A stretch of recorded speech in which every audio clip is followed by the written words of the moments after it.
देश भर में एक बीमारी का प्रकोप बहुत तेज़ी से है। लोग इसे भिन्न भिन्न नामों से जानते हैं।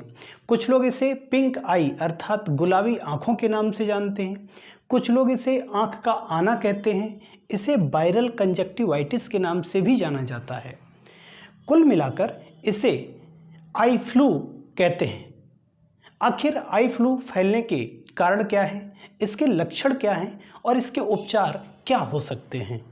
साथ ही साथ आज ये भी जानेंगे कि क्या संक्रमित आँखों को देख लेने मात्र से भी ये संक्रमण फैल सकता है, ये हो सकता है।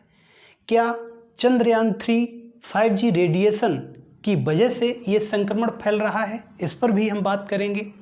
अगर आपको ये संक्रमण हो गया है तो क्या सावधानी बरतनी चाहिए, ये कितने दिन में ठीक हो जाता है और इस संक्रमण से बचने के लिए हमें क्या उपाय करने चाहिए, क्या काला चश्मा पहनने से ये संक्रमण नहीं होगा, इन सभी बिंदुओं पर आज हम बात करने वाले हैं।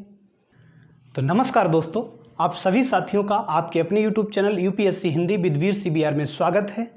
तो वीडियो शुरू करने से पहले आप सभी लोगों से छोटी सी रिक्वेस्ट है कि अगर अभी तक आपने हमारे चैनल को सब्सक्राइब नहीं किया है तो सब्सक्राइब जरूर कर लो, बेल आइकन को प्रेस कर लो ताकि आगे आने वाली वीडियो का नोटिफिकेशन सबसे पहले आपको मिले और आप उसे सबसे पहले देख सको।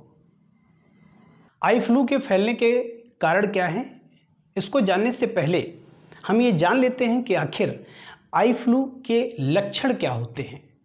तो आई फ्लू एक विशेष प्रकार का संक्रमण होता है। ये आँखों में ये संक्रमण हो जाता है जिससे आँखें लाल हो जाती हैं, आँखों में सूजन होने लगती है, आँखें खुजलाने लगती हैं, आँखों में जलन होने लगती है, आँखों से पानी बहने लगता है, पलकें चिपकने लगती हैं, आँखों में दर्द होता है। इस प्रकार के लक्षण दिखाई पड़ते हैं। आखिर आई फ्लू क्यों फैलता है, इसके फैलने के कारण क्या है। तो इसके फैलने के 3 कारण हो सकते हैं। पहला तो बैक्टीरियल संक्रमण हो सकता है, दूसरा वायरल संक्रमण हो सकता है, तीसरा एलर्जी हो सकती है। जो बैक्टीरियल संक्रमण और वायरल संक्रमण होता है ये संक्रामक होते हैं। संक्रामक का मतलब होता है छूने से फैलना। और जो एलर्जी होती है, एलर्जी आपको कई कारणों से हो सकती है। जैसे धूप से भी एलर्जी हो सकती है, धुएं से एलर्जी हो सकती है, धूल से एलर्जी हो सकती है, साबुन से एलर्जी हो सकती है, शैम्पू से हो सकती है। तो एलर्जी होने के कई कारण हैं। एलर्जी में भी आपकी आंखें लाल हो जाती हैं, आंखों में जलन होती है। लेकिन जो बैक्टीरियल संक्रमण होता है ये 3 से 4 दिन में ठीक हो जाता है। वायरल संक्रमण ये लगभग 1 से 2 सप्ताह का समय ले लेता है ठीक होने में। आखिर आई फ्लू का प्रकोप इतनी तेज़ी से क्यों है। तो इस समय बारिश का मौसम है और बारिश के मौसम में वायुमंडल में आर्द्रता ज़्यादा होती है, अर्थात हवा में नमी ज़्यादा होती है। साथ ही साथ जो टेम्परेचर तापमान ज़्यादा है और जल भराव की समस्या तो आम है। ऐसी परिस्थितियों में बैक्टीरिया और वायरस इनकी संख्या तेज़ी से बढ़ती है और यही कारण है कि आई फ्लू तेज़ी से फैल रहा है। क्या ये संक्रमण देखने से फैलता है, अर्थात किसी को आई फ्लू हो गया है और उस पेशेंट को आपने देख लिया है तो क्या आपको भी ये हो जाएगा। तो ऐसा बिल्कुल भी नहीं है। ये छूने से फैलता है, देखने से नहीं फैलता है। जैसे जिसको आई फ्लू हो गया है उसने अपनी आँखों को छुआ, उन्हीं हाथों से किसी वस्तु को छू लिया और उसी वस्तु को आपने छू लिया और वही हाथ आपने फिर अपनी आँखों में लगा लिए तो आपको ये संक्रमण हो जाएगा। क्या चंद्रयान 3 और 5G रेडिएशन की वजह से ये संक्रमण फैल रहा है, इस पर भी हम आगे बात करने वाले हैं। अगर आपको ये संक्रमण हो गया है तो आप क्या सावधानी बरतें। तो सबसे पहली अगर सावधानी है तो ये है कि कोई भी गंदा रुमाल, गंदा तौलिया या गंदे हाथ अपनी आँखों से बिल्कुल मत लगाइए और अपनी आँखों को बार बार ना धुलें, क्योंकि पानी भी प्रदूषित हो सकता है और आपकी आँखों को और ज़्यादा संक्रमित कर सकता है। हैंकी या रूमाल से इस संक्रमण के फैलने का खतरा ज़्यादा रहता है, इसलिए आप अपनी आँखों को टिश्यू पेपर से साफ करें और उसे फेंक दें। किसी भी नदी, तालाब, नहर, स्विमिंग पूल इनमें बिल्कुल भी मत नहाएं, क्योंकि इसके पानी से आपकी आँखें और अधिक संक्रमित हो सकती हैं। भीड़ भाड़ वाले जगहों पर बिल्कुल मत जाइए।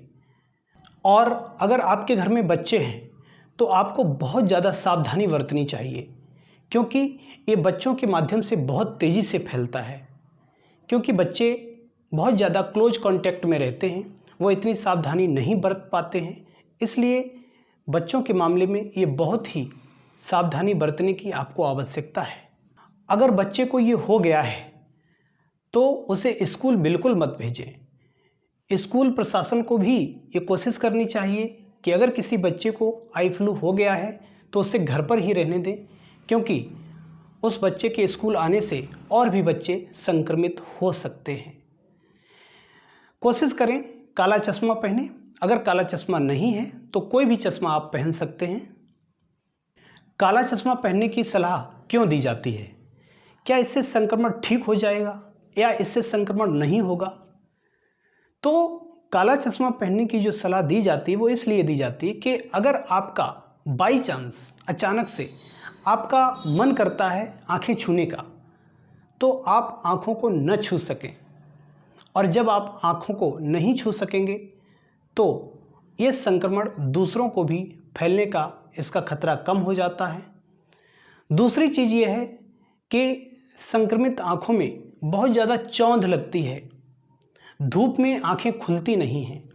तो काला चश्मा पहनने से चौंध नहीं लगती है आंखों में, और धूप में आप आंखों को आसानी से खोल सकते हो। इससे पेशेंट अपने आप को बहुत ही कंफर्टेबल महसूस करता है, इसलिए काला चश्मा पहनने की सलाह दी जाती है।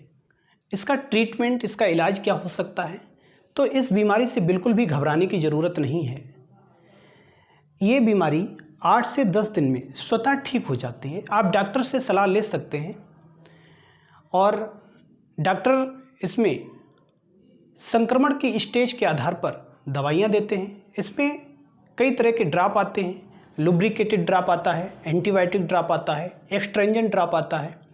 तो जो एंटीबायोटिक ड्रॉप होता है ये इसलिए डालते हैं कि आँखों को कोई दूसरा संक्रमण ना हो जाए। और अगर आप कोई ड्रॉप यूज कर रहे हैं तो उसे आप ही यूज करें, उसे अपने घर वालों को बिल्कुल ना दें, क्योंकि कौन सा ड्रॉप यूज करना है ये इन्फेक्शन के स्टेज पर डिपेंड करता है। किसको कितना इन्फेक्शन हुआ है उसके हिसाब से अलग अलग ड्रॉप आते हैं। कुछ लोग जिनकी आंखों में इन्फेक्शन नहीं हुआ है वह भी कोई न कोई एंटीबायोटिक ड्रॉप यूज करते रहते हैं, एंटीबायोटिक ड्रॉप आंखों में डालते रहते हैं जिससे कि उन्हें इन्फेक्शन ना हो। तो ऐसा बिल्कुल ना करें, ज़बरदस्ती कोई भी एंटीबायोटिक ड्रॉप न डालें। क्या एक बार इन्फेक्शन हो जाने के बाद ये दोबारा नहीं होगा? तो ऐसा बिल्कुल नहीं है। ये इन्फेक्शन आपको दोबारा फिर से इन्फेक्टेड कर सकता है। क्या चंद्रयान 3 5G रेडिएशन की वजह से ये फैलता है? ऐसा बिल्कुल भी नहीं है, ये एक भ्रम है। तो आशा करते हैं हमारे द्वारा दी गई जानकारी आपको समझ में आई होगी। वीडियो कैसा लगा कमेंट बॉक्स में ज़रूर बताएं। वीडियो को लाइक ज़रूर करें, और अगर अभी तक आपने हमारे चैनल को सब्सक्राइब नहीं किया है तो सब्सक्राइब ज़रूर कर लें, और ये वीडियो अपने दोस्तों में भी शेयर करें जिससे कि उनको भी ये जानकारी प्राप्त हो सके। तो फिलहाल आज के लिए इतना ही। नमस्कार।